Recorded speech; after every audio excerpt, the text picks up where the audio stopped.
Blessed morning, blessed love one and all. No, please don't mind my justification here. My mosquito proof. Because if you don't put on something with sleeve and come up here, mosquito eat you alive. Alright, so it's solution making morning because I'm going to be needing this to be used tomorrow morning. So here we go. So I use my blender jar to measure my water. This is a 7-cup blender. And I need 30 cups of water. So I was not going to take a 1-cup measure to measure 30 cups of water. So this, 4 of this, and then 2 cups. So here we goes.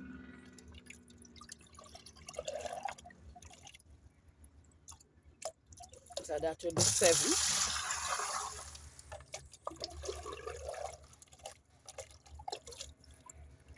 14.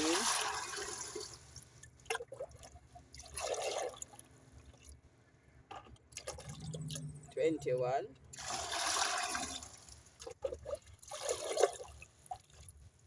28. And I need 2 more to make up the 30.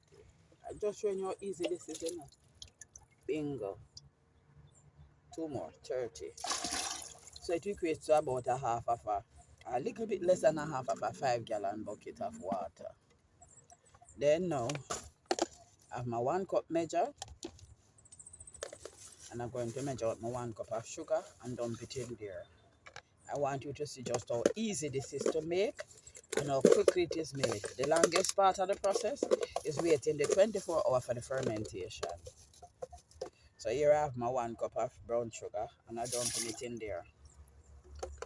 Okay?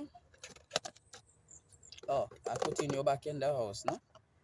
So that's my 1 cup of brown sugar. Then now, I was trying to find the regular tablespoon, but I can't find it. So I take the old time one that we used to use because ain't nobody gonna stop my flow this morning. I need to make the solution because I need it to use tomorrow morning when I transplant it. So there I go. 1 tablespoon of yeast. Dump it in the water. Alright? Tablespoon of yeast dumped in the water. And I'm going to stir, cover, and leave.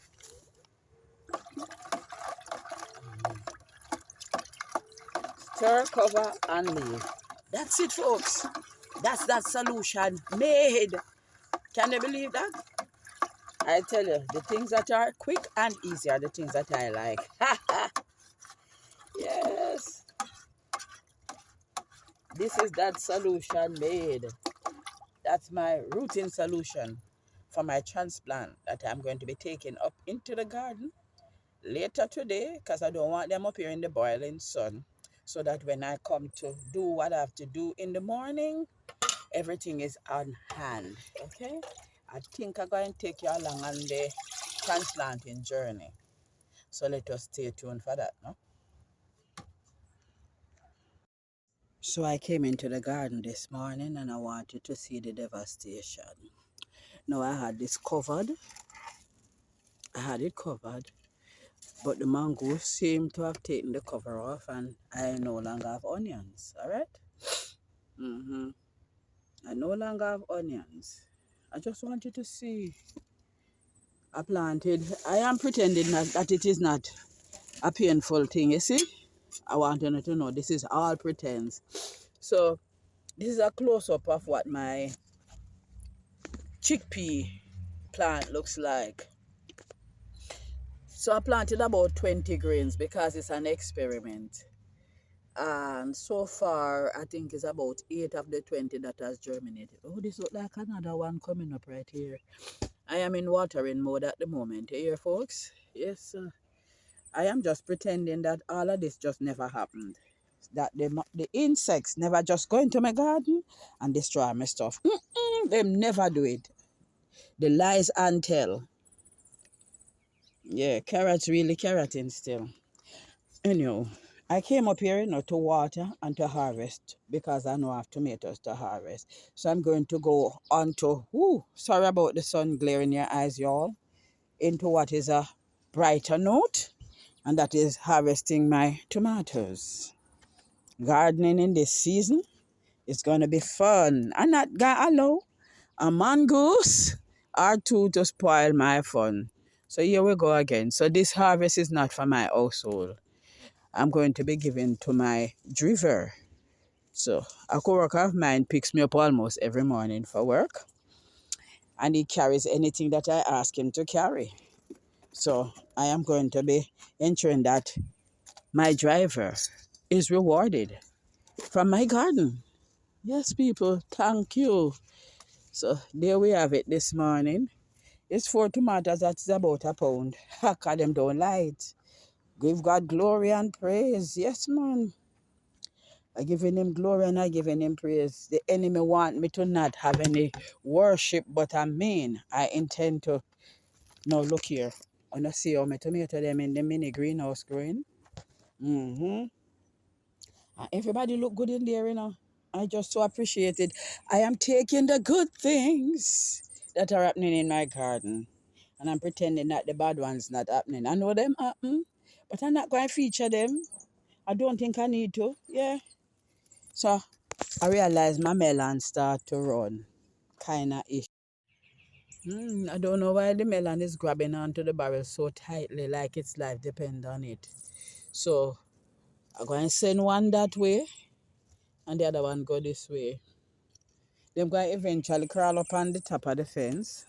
Yeah, that's my hope, you know? Yeah, so I was fashioning a trellis of sort last night.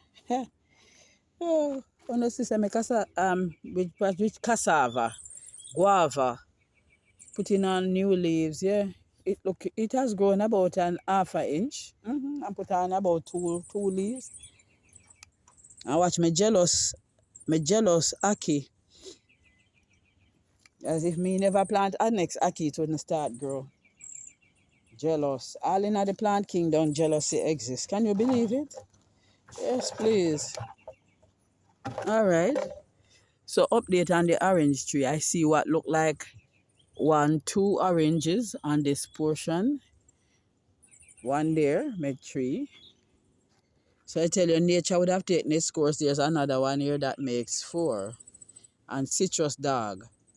And I don't want those. Because I'm going to eat off the leaf off of my tree. So I'm going to have to spray this tree this evening. Yep, orange peel, citrus. So that's four. Four oranges. And I see another petal opening right around there.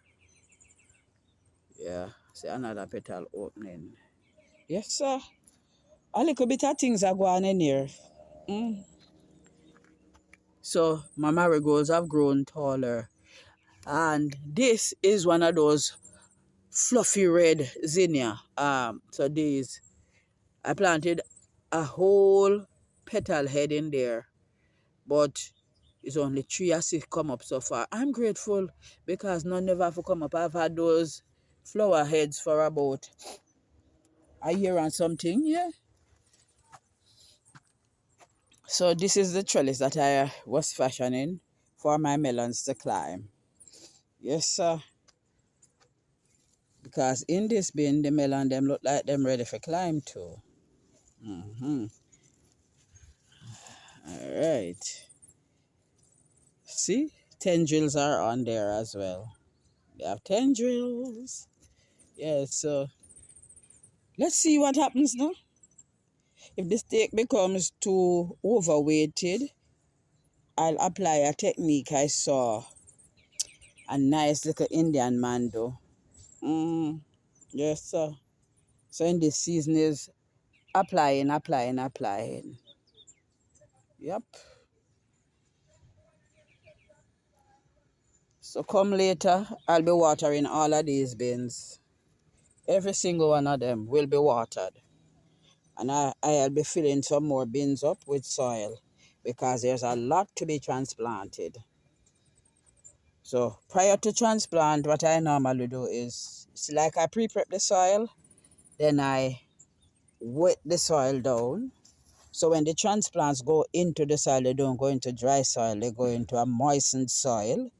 And I find that when you pre-water the soil and plant transplants, that the shock is way less. So I tend to wet my transplants too before I transplant them. So it's wet and wet, and there is literally no difference in temperature or any of that stuff. I have beans to plant, beans and okras to plant. So you see all of these beans, I'm going to have a minimum of two things in them. So I have a lot of sweet peppers to plant out, and I have a lot of hot peppers to plant out, and that is why I need to fill more bins. And I'll be planting corns, y'all. I'll be planting corns in this bin and that bin over there. So this bin and that bin will have corn. Yep. That bed is empty right now, so jolly well might put corn in there. So I might put corn in this and corn in that and use this for some of the peppers. Because I could put 1, 2, 3, 4, 5, 6, 7. I can put 8 peppers in there. Yeah, I can put 8 peppers in there and plant some scallion in the middle. That's kind of what's going on in the garden, folks, on this morning. And the sweet peppers are getting a little bigger. Yep, they're getting bigger. They're getting bigger. Oh, yeah. Oh, yes, oh, yes, oh, yes. My major disappointment in the garden, as it relates to plant, is that the beans have not fully covered this trellis. I was hoping that they would have been so vigorous in growing across that by now I was going to have to be figuring out where else I'm going to send them. But it's not so. But I guess I'm going to take it because them continue to grow. They're continuing to grow. They're continuing to grow. And the beans that have already come on are getting bigger. You see how long the pod is? That's how long they get. Is that nice white bean? Yes. That we cook when we cook oxtail is that type of a bean. If you have never tried them fresh, not dried, but right off the vine, full, I am encouraging you to go out and try it. They are super sweet beans. I prefer to have them that way. I don't like them when they have dried down. So I have picked tomatoes and I have blushers on there. I have tomatoes that are blushing on the vine. Just the same. I'm happy that the season of harvesting has begun, and I am preparing myself for harvesting bigger and better stuff, yeah, and having more abundance. I have not picked a single green pea off this because I am not planning to eat any of these green beans. I am saving all of them for seeds. I might not get a lot because I'm not harvesting, because the more you harvest beans is the more they produce. So whatever is produced, I'll take those for seeds. Anyway, folks, let me hasten to say thank you one more time to all my subscribers, old and new, to encourage those that are here that have not yet subscribed to do so. Like the videos, share the videos, comment on the videos, and press that post notification bell so that you can be made aware each time a new video is uploaded.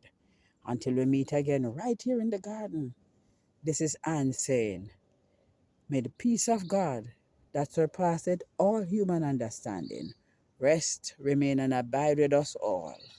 Until we meet again, Jah guide.